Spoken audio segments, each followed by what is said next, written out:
Nephrospec. Nephrospec is used to treat end-stage kidney disease. Usually, when the patient has end-stage kidney disease, he goes for dialysis. At times, end-stage kidney disease, the patient might end up with kidney transplant.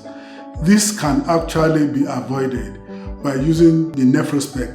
What Nephrospec does is that it creates new blood vessels to the distal areas where you have blood supply being compromised. Usually what happens in end-stage kidney disease is that blood supply to the renal parenchyma, to the kidney, is compromised. What this therapy does is that it creates new blood vessels in those areas where you have blood supply to the kidneys being compromised, thereby improving the quality of life. The future of medicine is here in Nigeria. It is time to equip our hospitals, reduce medical tourism,